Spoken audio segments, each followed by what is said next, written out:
What's going on, guys? Welcome back to the most must-see podcast on the interwebs, as voted on. I am your host, Ambrose, and I am joined by my co-host, Fuzzy. We have a great show planned for today, so without further ado, sit back, relax, and make sure you silence your cell phones. Alright, so, with all that crazy introduction stuff out of the way, we're going to start off with our icebreaker questions for the... What superhero character do you secretly wish you got to act? Alright, so, superhero character I secretly wish I could have acted. I don't think it's really much of a secret, but I want to be Spider-Man. Like, that would be freaking sweet. Swinging around on the buildings and stuff like that, and being able to use web shooters and crap. That'd be fun. Am I wrong? What'd you think about it? I mean, that would be fun. I mean, I'm wearing my brand new hat today. It's got Carnage on it, so clear that I'm a fan of Spider-Man and all that stuff. So I personally would love to be Spider-Man, but also Thor. I think Thor would be really freaking badass to be. Just the ability to wield thunder like that, and also, I mean, he's basically a god.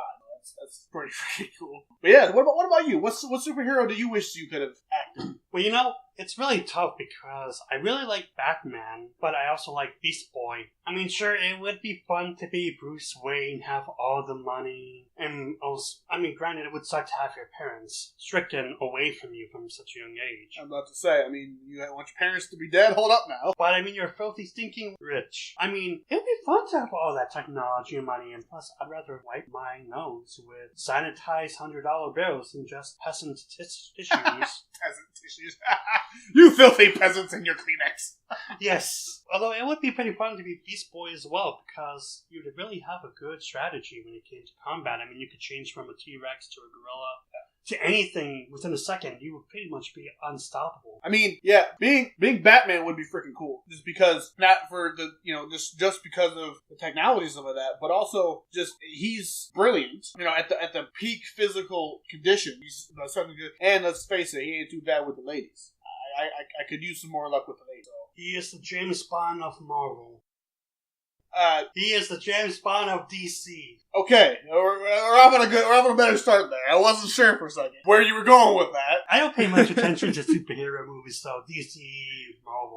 But on that note, Beast Boy, because I've always thought it'd be kind of cool to shapeshift. Mm-hmm. Like, it's one of the abilities, like, if I could choose an ability, that's what I would want. In D&D, I've been playing as a druid character who could transform into all the different animals. So, being able to do that, especially because, like, I would try to get creative with the animal. Like you could say, oh, you're going to be a gorilla. It's like, no, I'm going to be a freaking kangaroo. Or, like, this job calls for a small animal. Okay, I'm going to be a ferret or something like that. And then, okay, curiosity, there's one episode of the Teen Titans show, right? You remember that show? Oh, that show Great was show. The best. There's one episode where Beast Boy goes to Starfire's planet, right? And sees an animal he's never seen before, and he's able to shapeshift into it. So I'm curious now, does that mean if I had Beast Boy's ability, could I transform into a Pokemon? Well, Pokemon don't exist. But don't question me. Pokemon it is now.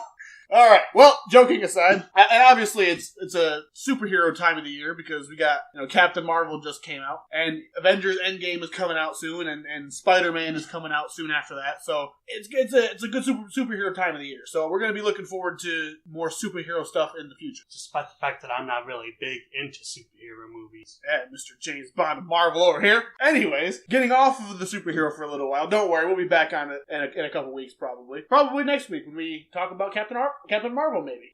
Maybe. Anyways, next question. What movie did you hate that everyone else liked? I'm curious to see what you're going to say. I actually hated Hunger Games for multiple reasons. Mostly because it mimics the love triangle from Twilight. Both stars feature two bumbling boobs who go full goo-goo over Bella and Katniss. Edward, Jacob, Peeta, and Gale are all cringy. And don't even get me started on Katniss and Bella. I get that Bella is only capable of making one facial expression, but when you really dive deeper into the movies and analyze their characters, you see that both Peeta and Edward are fuckboys, while Jacob and Gale will form an attractive but lacked maturity. Now, Katniss and Bella were different people, but Katniss still had some super cringy elements to her. I mean, she should have died when she went against strange warriors in the woods. The fact that she's a teenager running a major rebellion, and don't even get me started on how different the character is from the book compared to the movie. I mean, in the movie, she is more independent and stubborn, right? In the book, she is fierce, and she does everything to protect those she cares about. So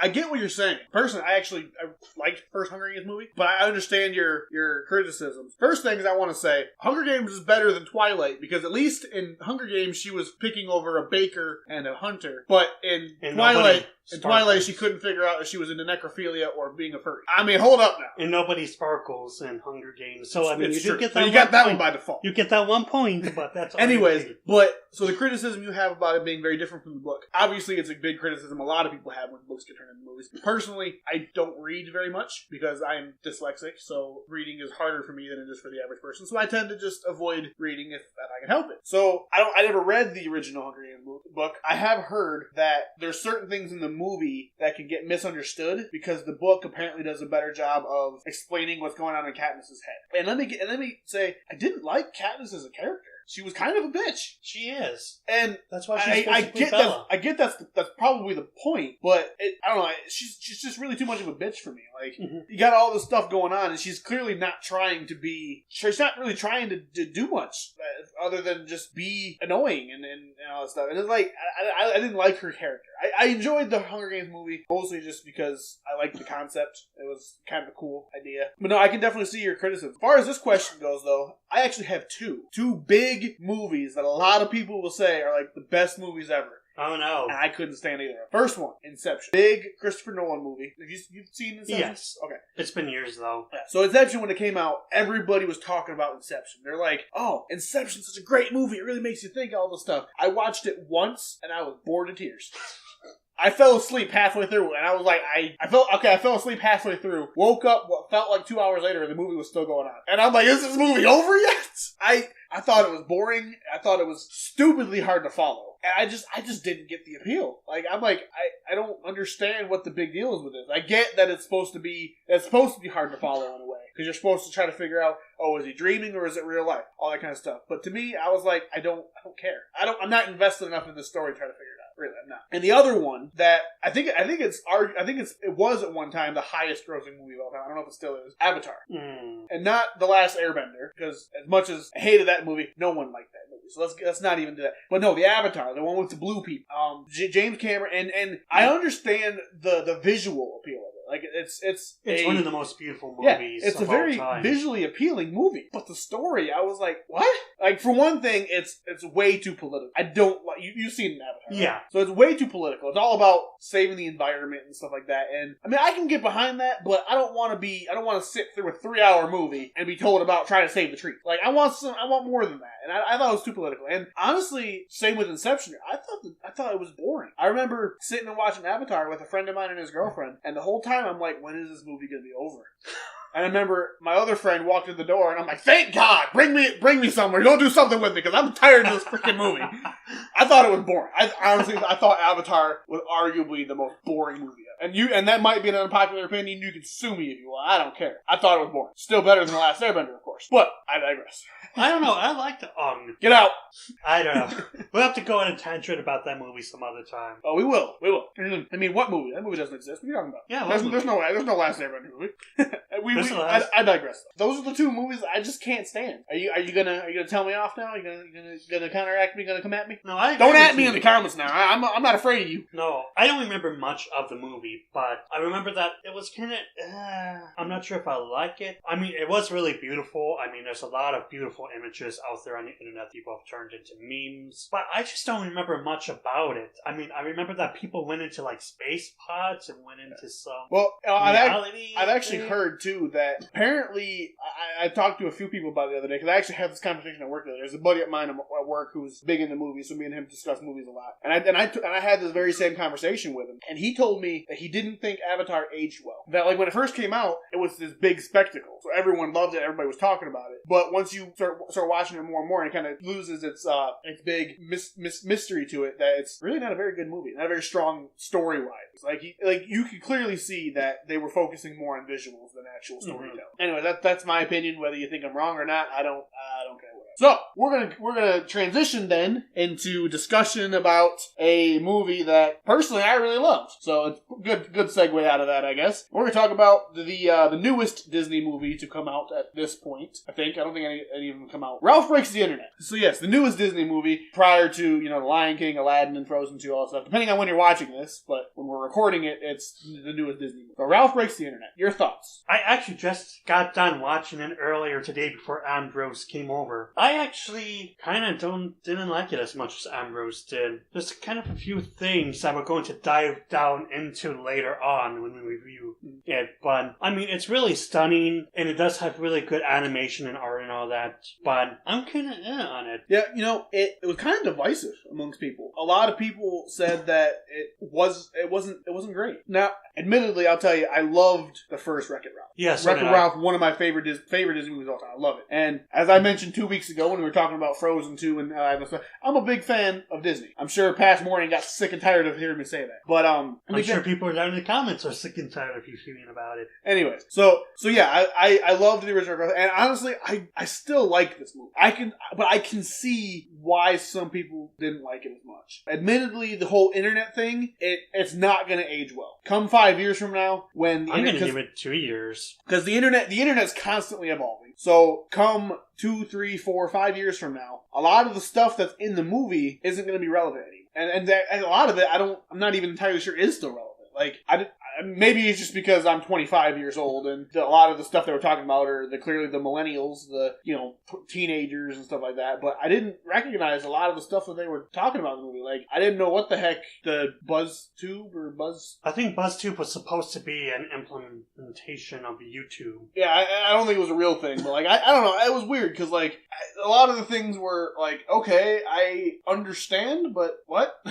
So it's not going to age well, but I still loved it. The internet vibe was really interesting, really cool. It was. I actually kind of enjoyed it. I would have liked to see more of the internet versus just a very small portion, but I really enjoyed it. I really liked what they did story wise, which I'll get into that later, obviously, when we start actually doing the reviewing and some of that. But I liked that they took a different route story wise than what you would normally expect in a Disney, and I really liked that. So I mean, those are my main thoughts out of the way. I really liked Knowsmore, the little search engine dude. I really like him, especially because little fun fact for you guys: Knowsmore is played by the same guy who played King Candy in the first one, so it's kind of interesting. Mm-hmm. Anyway, so honestly, I'll say right off the bat, Ralph Breaks the Internet, not as good as Wreck-It Ralph. I'll admit that, but I still think it was really good. There's this YouTuber I follow. He talks a lot about movies. In fact, his name literally is talks about movies.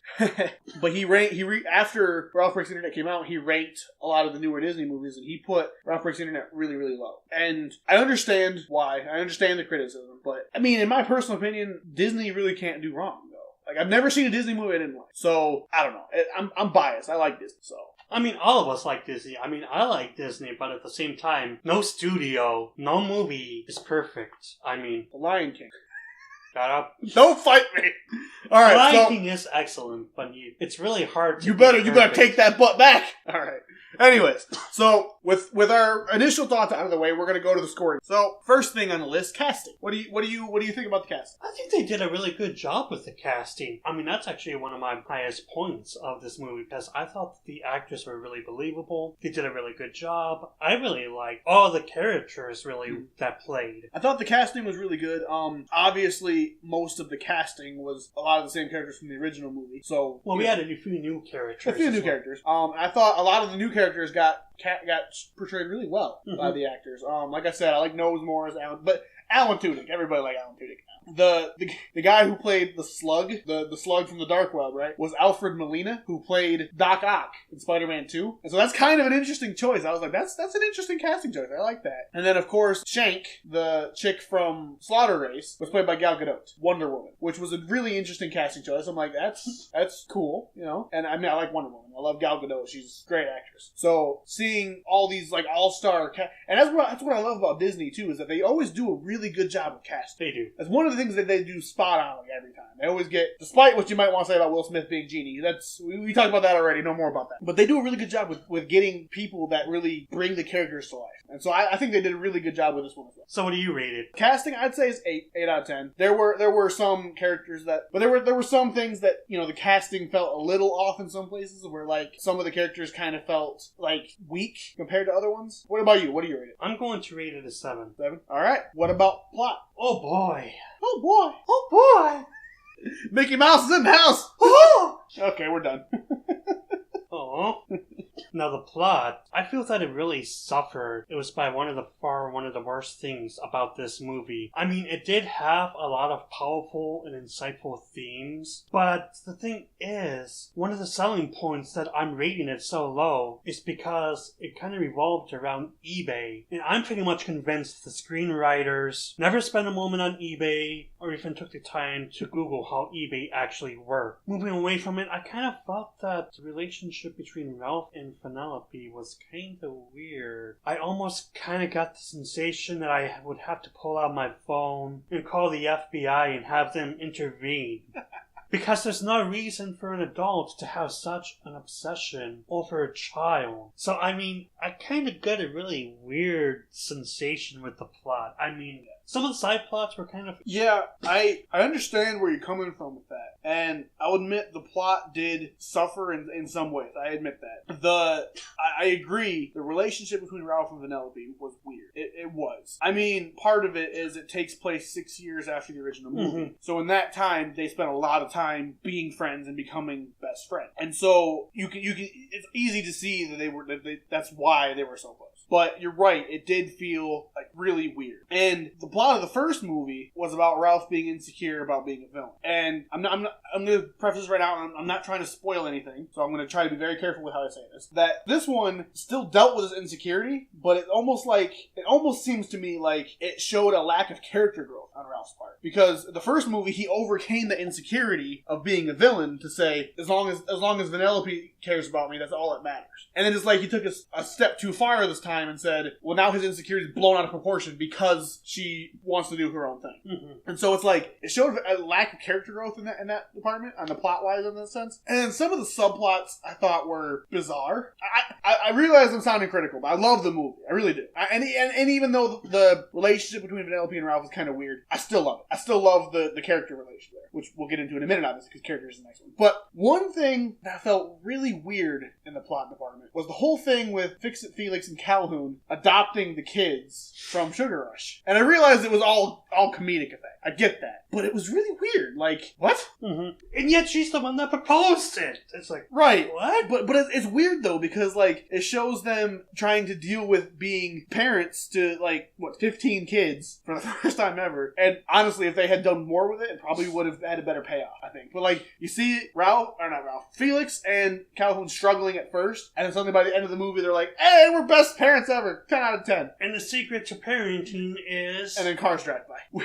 But, so, I feel like, obviously it was played for a joke, and it was played as the way of getting Felix to set up Ralph going to the internet. I get that. But it just felt like really weird how they threw it in. Mm-hmm. So, some of the plot I felt did lack. I'll admit that. I'm willing to admit that. I still loved it, though.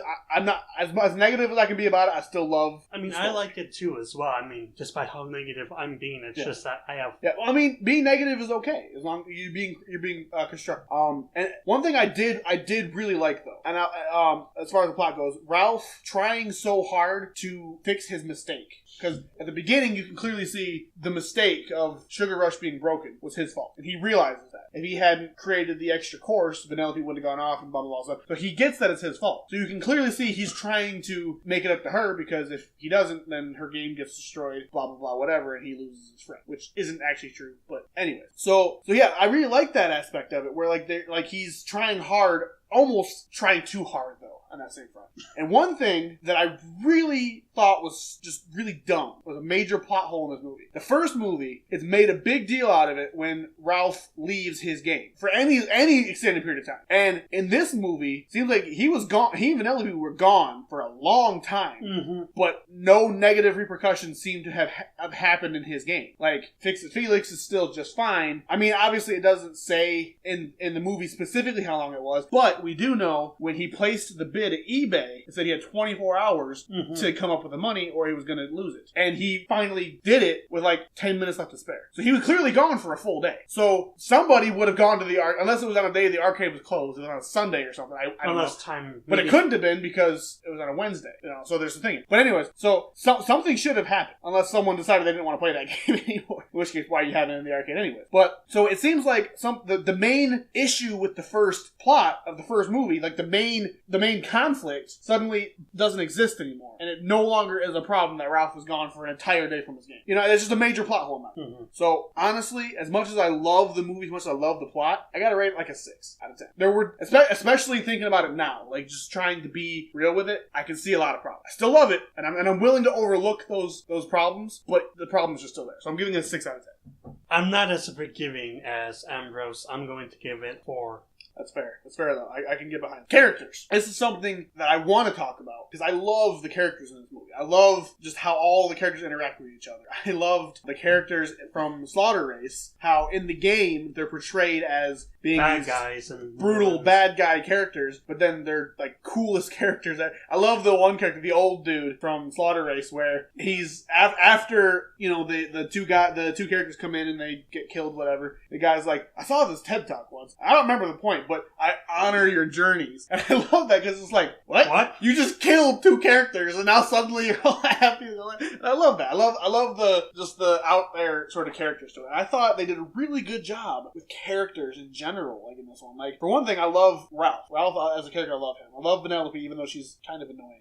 But I think that's the point. She's meant to be a little kid. And then one thing I actually really enjoyed in this movie was the Disney princesses, which seemed bizarre at first. It was. Because it almost seems like they were kind of pandering a little bit, but at the same time, it's like, okay, that's kind of... One thing I liked about it is that, and this is kind of I'm one of them people, I'm going to tell you guys, I'm one of them people who when I'm bored, I like to research random things, like just random trivia, random bits of knowledge, whatever. And being a Disney fan, one thing I like to do is I like to look up facts about Disney movies, right? And so there's one thing I know, that there is a specific canon list of Disney princess. And it's Snow White, Aurora, Cinderella, all them characters, all the way up to Merida and Rapunzel being last. So Elsa, Anna, and Moana, and Vanellope are not technically official Disney princess. But the fact that they were put in that movie, like, adds to the lore of, like, hey, there's actually something there. And I really like that they do that. So I like the way that the princesses interact with each other in that sense. Because it definitely threw me off when I saw the princesses. I'm like, what? Yeah. What's going on? It throws you off, but I think it's supposed to. It's supposed to be kind of a juxtaposition with how the rest of the movie's going. Especially with Vanellope's song of Slaughter Race. It's just awesome. Like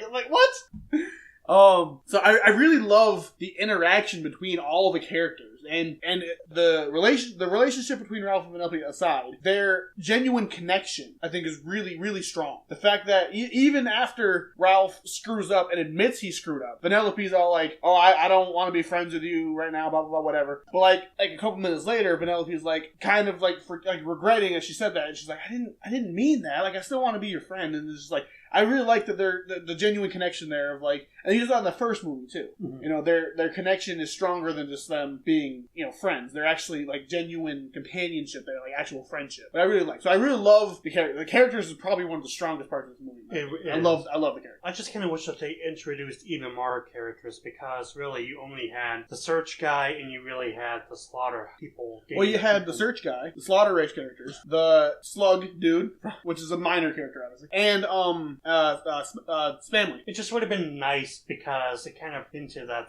was the only people on the internet. I mean, I did enjoy it, and I definitely loved the CEO of BuzzFeed. Oh yeah, Yes. I like Yes. She, by far, is one of the best characters, besides Ralph and Vanellope, of course. Yeah. If I could, just for a second, go back to the plot for a second. One thing I thought was really interesting is when watching the trailer for the movie, I was trying to pick out who the villain was going to be. Like, I saw all these different characters, like, I thought, oh, maybe she could be the villain? Maybe he could be the... I don't know. I'm like... And I like that they did that, and then they threw it for a loop. No spoilers, I'm not going to say it. But what I thought was going to be the villain was not what I expected at all. And so I really like that. So that's the last thing I want to say about the plot. So anyways, what do you rate for the characters out of 10? I'm going to give them 7.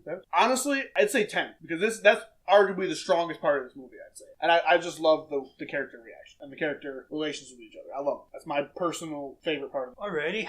Now, looking at the art and animation. Now, this movie looked absolutely fantastic, especially when they were exploring the internet. Although I did almost kind of get a little bit of Emojiville kind of feels to it. But still, it was in the movie. With the poop emoji. Sir Patrick Stewart, your best movie ever.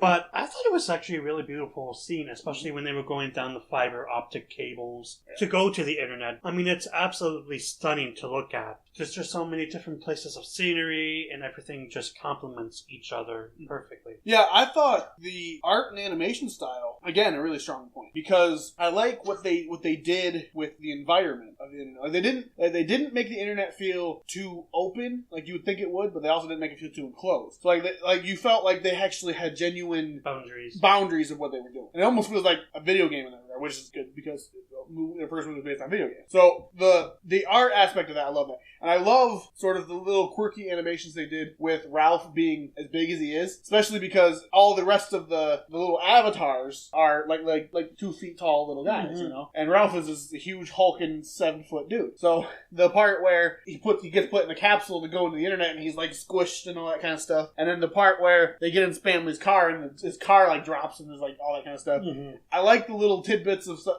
It's almost like a fat joke. Like why are you calling him fat? But he's just big. And I really like that. And I love towards the end of the movie, again, no spoilers, but I love that sort of after the big conflict comes, the internet gets dark. And I love that they do that, how they kind of go from this bright, big open world to the darkness of it after all the conflict goes down, where the internet starts like shutting down. Like you can clearly see like they're doing a really good job of showing how dark it's getting and closing down some of that. And that's what I like about it too, is like sort of the art style, like the expressiveness of the characters is really good because you can see the fear in some of the characters and then the happiness and the general just emotions of the characters. And I thought it was a really good art style. Honestly, I'd say 8 out of 10 for this one. I'm going to say an 8 as well. So what about the cinematography? Again, this really just had really excellent camera angles. It had really beautiful scenery. Basically, everything looked amazing. I'm going to give it an 8 out of 10. Yeah, I feel like we talked a lot about, the plot and the characters and all that stuff. And when it comes to these last few categories, there's not really much to say about it. It's generally kind of touching on some of the same stuff. So cinematography, not much to say about it. Really good, very well done, I think. I agree with you on that front in the sense that, it's definitely a good transitions and all that kind of stuff. So I'd probably agree with you, 8 out of 10. I don't think it really needs to be said much more than that. Sound design. I love the sound design. I love the music mostly. Like it has a really good soundtrack. It is a really good soundtrack. And the song Zero by Imagine Dragons, I heard that song when it first came out. I fell in love with that song almost. So every time at the end credits show up, I'm like, oh, I love this song.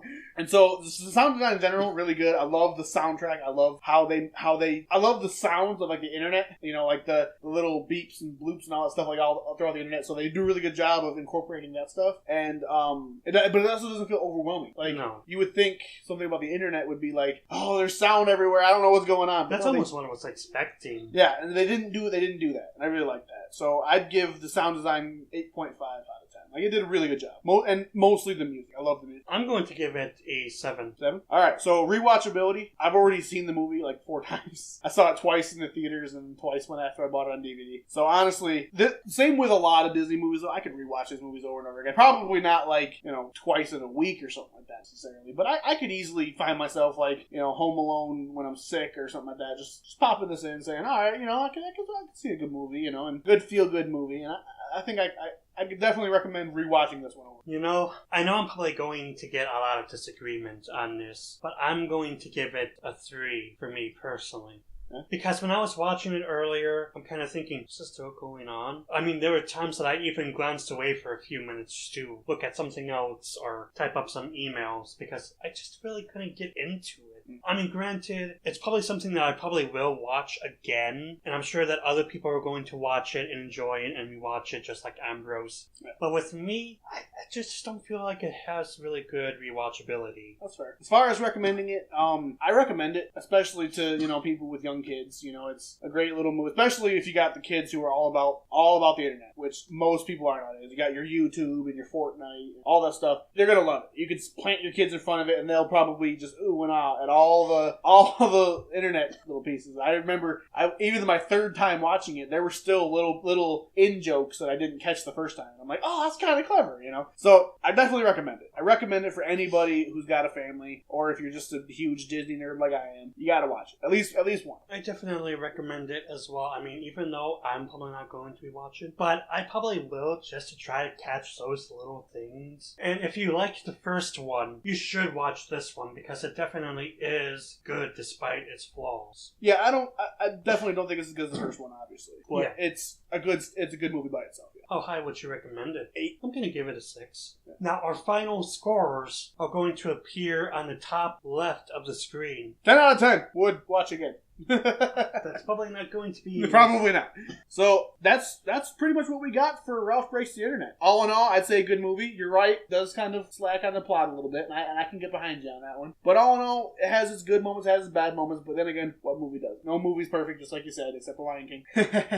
So we're going to transition now into watching some trailers with you guys. And keeping in theme with Disney, there's these little movies that came out over the years that You may have heard of them. You may have heard of them. They're really, they're kind of obscure, I'd say. I mean, nobody's probably ever watched it. I mean, they've only made 3 of them with all these different spin-offs, right? I mean, yeah, and who would really watch them? I mean, it's not like you would watch a Disney movie growing up. But, God forbid you would. But they did make 3 of them, and a lot of people are really speculating why they're making a 4th one, because the 3rd one did end really well. In case you didn't get what we're saying, it's freaking Toy Story 4. Come on, guys, pay attention. I loved this trailer. I was watching it earlier, and I just laughed my ass off. I mean, how can you not laugh at? To indecency and... a blonde! No, okay, so, I'm not gonna lie. First time I watched this trailer, I was giggling like a freaking child. And watching it right now, I'm still giggling again, man. It's great. Partially, though, because, what I like about this trailer is it totally broke the fourth wall. Mm-hmm. It's a trailer for Toy Story 4 that had the bunny asking, is like, oh, did you see the new trailer for Toy Story 4? Oh, they got 4.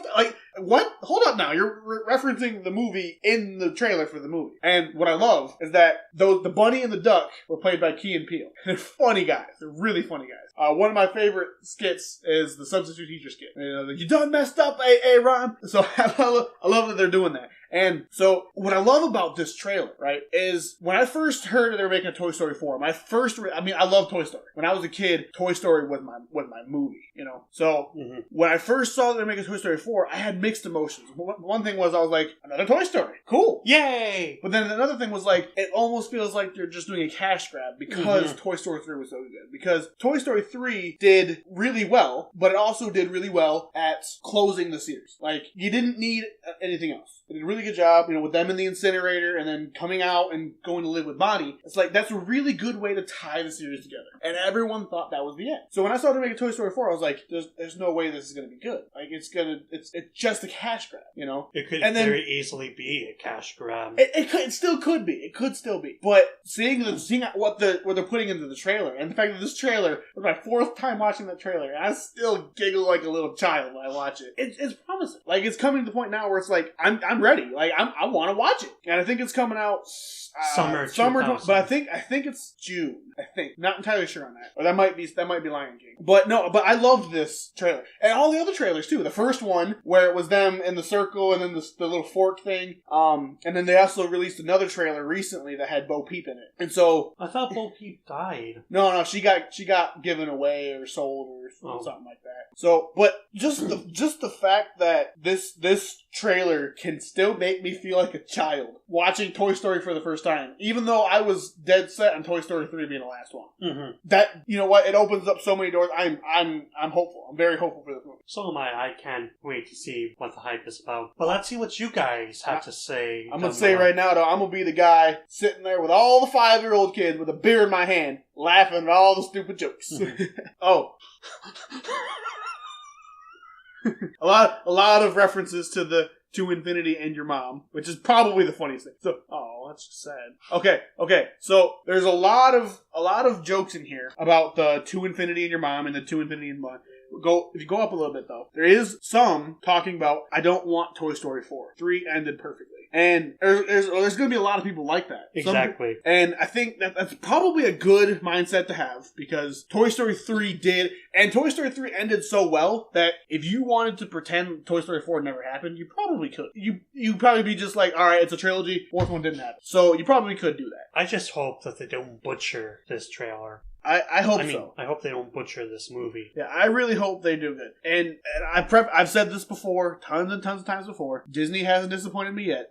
I'm hopeful. I'm really hopeful. Toy Story 1, I was 3 years old. Toy Story 2, I was 7. Toy Story 3, I was 18. And last one, I'm going to be 27. Man, time really just flies. Yeah. So, anyways, I'm really looking forward to this. I'm very hopeful. I love Toy Story, and everything is worth one of my opinion, the best Pixar movies. So let us know in the comments down below how you guys feel about Toy Story 4 and whether or not you think Toy Story 3 would have been better off being the end, or if you're happy that Toy Story 4 is coming. Either way, I'd say give it a chance and we'll see what's going to happen. Now, we're going to transition into something a much different tone, because we're going to look at Dark Phoenix, which is the newest X-Men movie coming out, and probably the last one for a while, because the whole Disney-Fox merger is going on now, which means Disney's going to own Fox. And at that point, probably not getting another X-Men movie, which some people might say is a good thing, because X-Men movies have been kind of dwindling in quality for quite a while. Well, this one's looking interesting. Let's check it out. Alright, well, first things first, what the hell they kill Mystique for?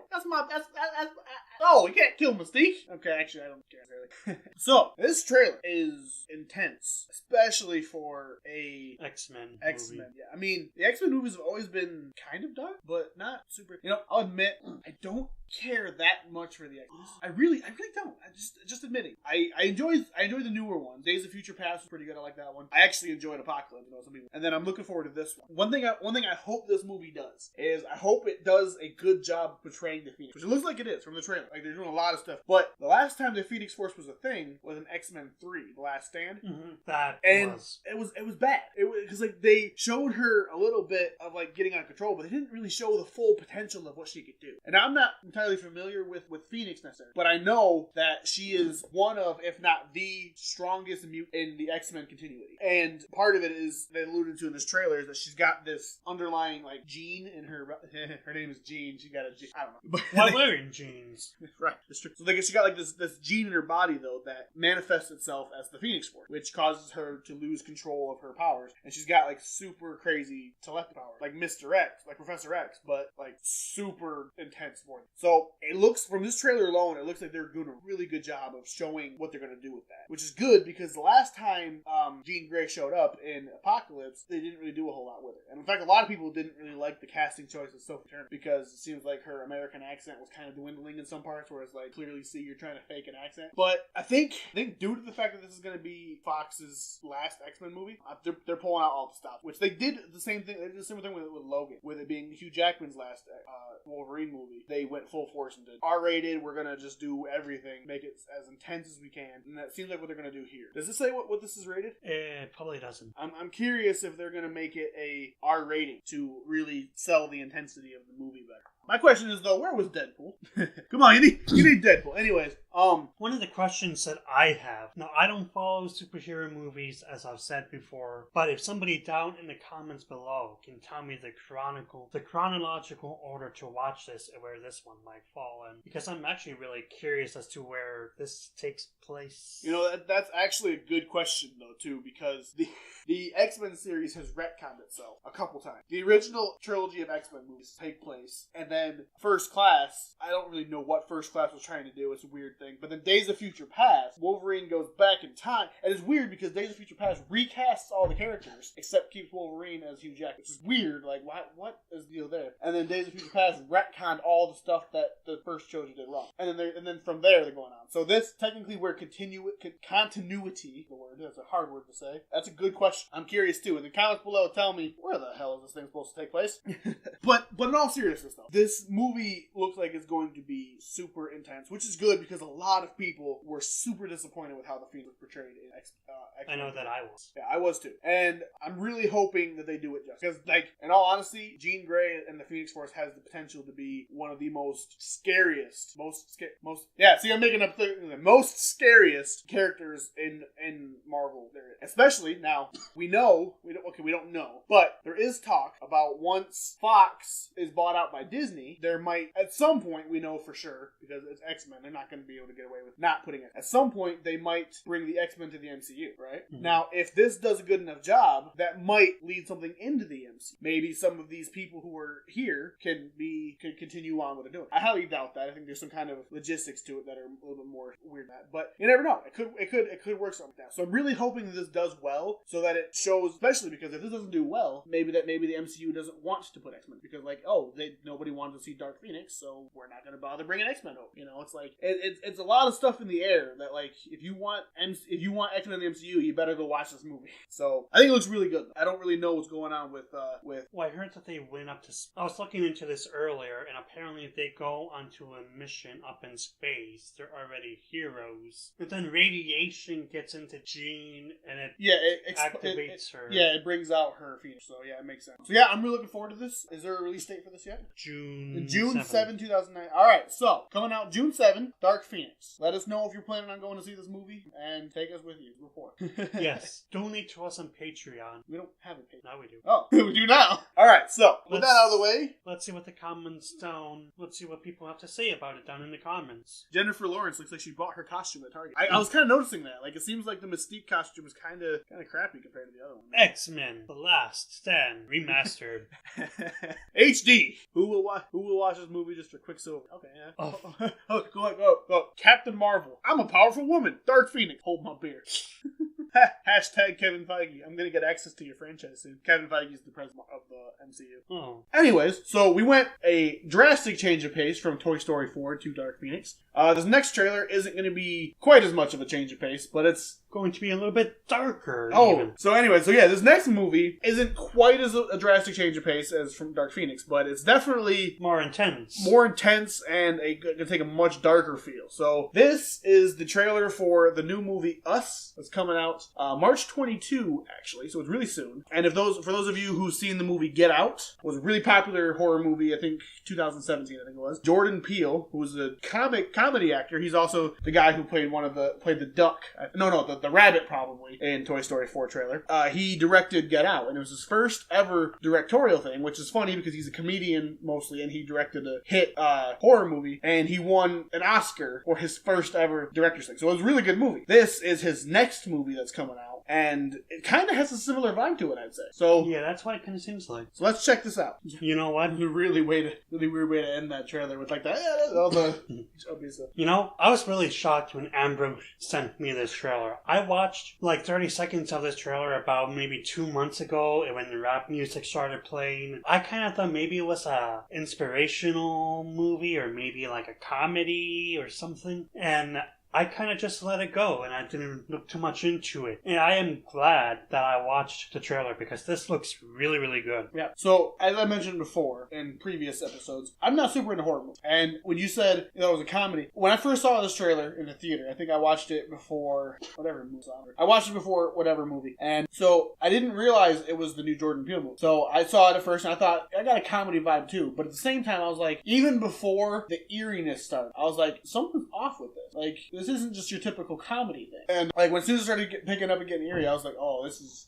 intense stuff. And I immediately picked the pieces that it was similar to Get Out, because Get Out was very good with its its black casting, African American casting of that. And this one obviously has the same vibe. But let me tell you, what I love about this trailer is does a really good job of showing you a lot of what's in the movie, but also showing you nothing. Mm-hmm. Because first thing I saw in this movie was this movie looks freaky as hell, and it looks incredibly interesting, but at the same time, I have no idea what the hell is going on. And that's like really, that's what a trailer's supposed to do. It's supposed to get you interested in what you're doing, but not giving away too much. And this movie, like, okay, I get the basic point, kind of, but at the same time, I'm like, what the f*** is this crap? Like, I'm getting a vibe of, like, aliens and, like, something out of, like, freaking Stranger Things or some shit. I don't know. But, it might actually be a government type thing. Yeah. Something's going like, on. Okay, so I looked up a summary synopsis, quote unquote, of this, and it says something about doppelgangers. That's, like, the word they used. And obviously a doppelganger is a double, you know, or something like that. And generally it refers to, like, evil things. So what I'm wondering, though, is what's up with these doppelgangers? Why are they here, and what are they doing? So, I mean, obviously they're killing people.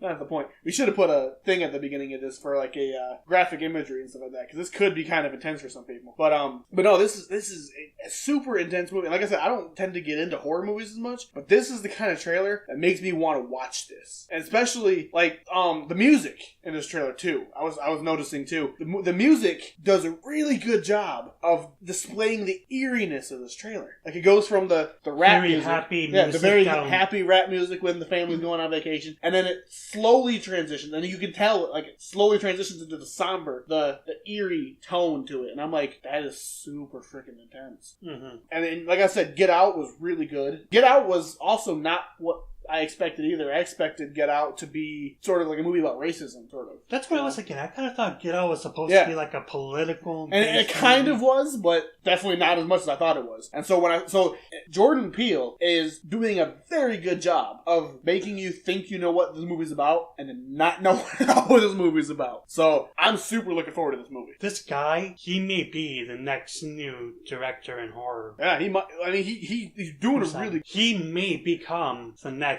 M. Night Shenanigan. I feel like I'm butchering that name. Except good.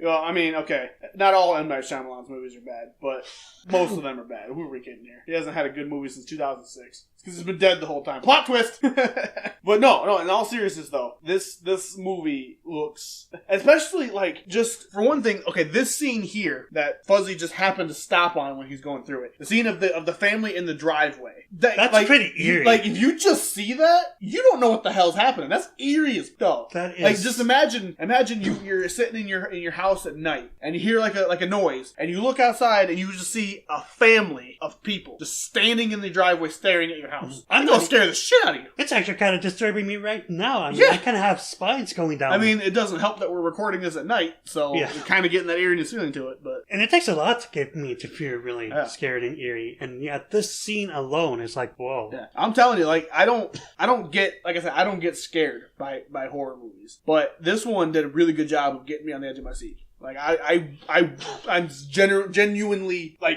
thrilled at, like, what's gonna happen. I want to know. Let's check out the comments and see what other people say about this. Jordan is becoming a psychological horror film wizard really fast. Haven't been excited about horror movies in a long time. When black people started making scary movies, we about to be scared for real this time. I definitely agree. Damn, Nakia and M'Baku snapped. The run was the scariest thing I've seen. Yeah, okay. So this part right here, they're talking about the part where they're in the driveway. And then they just start running. Like, that's legitimately a terrifying freaking thing. And so, one thing I was going to mention, too, is... me running away from my problems. So, one thing I was going to mention, too... Leave that right there. What I was mentioning, too, is that this movie does a really good job, just even with facial expressions. Like, you see some of the characters, and there's one part where the older woman's, like, turning around, and you can see, like her face is, like, twisted and stuff like that, and you're like, I don't know what the hell's going on. But I want to highlight this comment right here. It says, "See what happens when you leave Wakanda? Wakanda forever!" Now, it's a Marvel joke. Oh. It's not James Bond, damn it. Get out of here.